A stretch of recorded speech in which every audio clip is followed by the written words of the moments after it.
Welcome to the AL.com Film Room. I'm Matt Scalici here with Cole Cubelic. We're going to be looking at some film from Auburn's game against Georgia last week. And Cole, obviously not a win for the Tigers, but if we're looking for things in this game to take away where Auburn maybe was having some success, especially early in this game, there's a few plays we can find that went well for Auburn that maybe they can take with them going forward, especially heading into next week's Iron Bowl. What stands out to you right now about this team? What are they doing well still? And you know, if anything, why are they getting away from those things?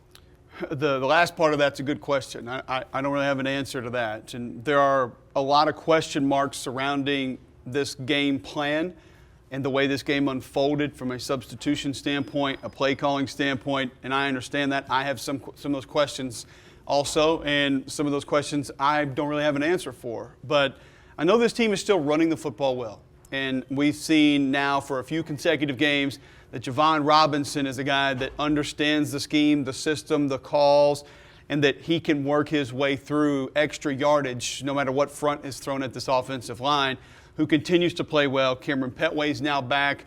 He's helping that offensive line. Now a couple guys banged up. Saw Robert Leff have to come in for Sean Coleman. We saw Danzy have to come in for Austin Golson at center. So keep an eye on those things through this Idaho week and through this game, and then, of course, into game preparation next week for the Iron Bowl, if those guys are going to be healthy, be 100%, or be able to even play. So I like the way they're running the football.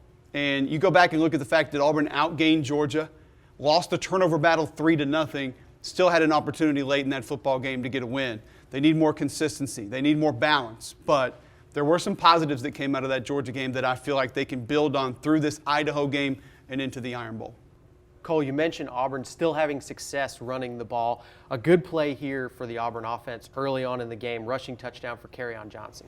And a couple things that you'll watch, and still you see that scheme, visual deception are going to be staples of Gus Malzahn's offense, and they're going to help you out here. This jet sweep motion is going to pull the safety out of the play, so it's going to give you numbers here on the back end. Robert Leff, we mentioned him, filling in for Sean Coleman, does an excellent job sifting through the defensive end and up to the linebacker to be able to make a block. Braden Smith's going to pull, get a kick-out block on the end. That's going to allow Cameron Petway to also work up on a linebacker. So 3 pretty good blocks here that really makes life easy on Kerryon Johnson, just taking the direct snap, able to get into the end zone. So we'll watch the play unfold. There you see the safety run out, Braden Smith kick out.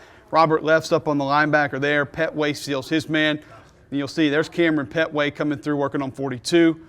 And Kerryon Johnson really untouched into the end zone. So a play that was drawn up well pre-snap to pull a safety out, use that visual deception through motion, and then run sort of a counter backside, because you saw Cameron Petway sort of step right and then come back left. So even he at the fullback position is showing counter motion to throw those linebackers off.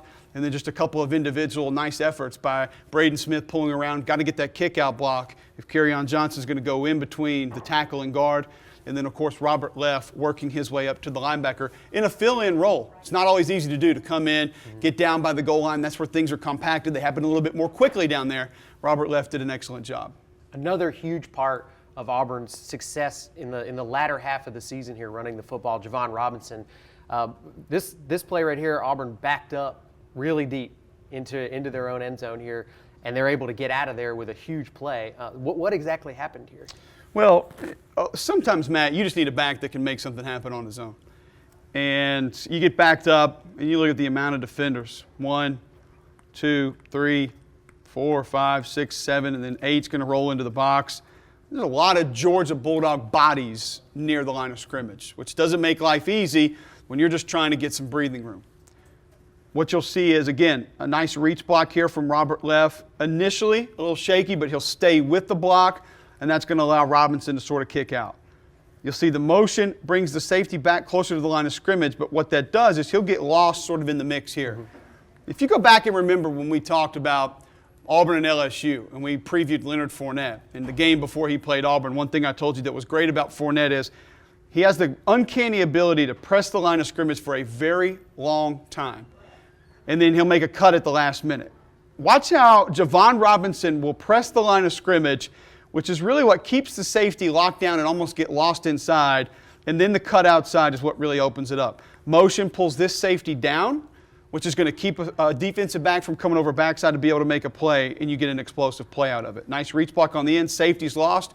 Robinson gets just to the line of scrimmage before he makes that cut. Get me a hat on a hat in short yardage situation, which technically that's what this is. Now, you got 99 yards to go for your drive, but this is short yardage situation. You're just looking for a little bit of breathing room. Hat on a hat and allow your running back to make a play. All you need is one safety to get lost in the mix, or to bite down underneath, or to take an incorrect angle, and boom, you've got an explosive play out of it. Kind of a key moment early in this game for Auburn that helped them take control early in this game. Georgia going for it on 4th down near the goal line, not able to make it happen. Auburn gets a stop.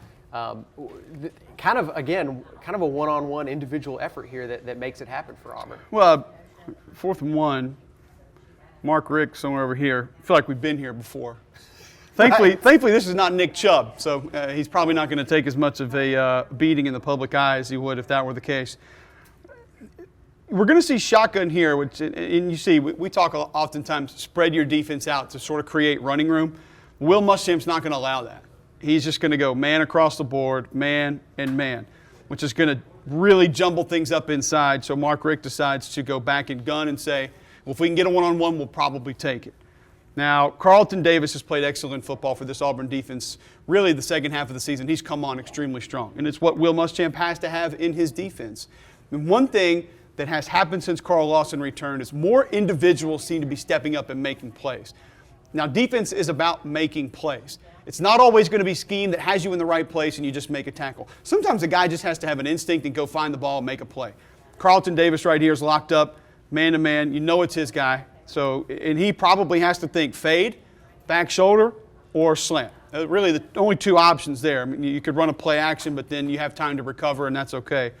Bottom line here is you see a young man that has stepped into this lineup for the Auburn Tigers, just come in and make a play. Quick play action, slant play, and Carlton Davis throws a little bit low for Malcolm Mitchell, but nonetheless, coverage is right there, and Carlton Davis step for step with Malcolm Mitchell able to make a play. And a big save for the Auburn defense to give that football back to the offense. And that gives the offense confidence too. All of a sudden you sit there and say, if we put you in a bad spot, we might be able to flip this thing around, give us the ball back without giving up any points.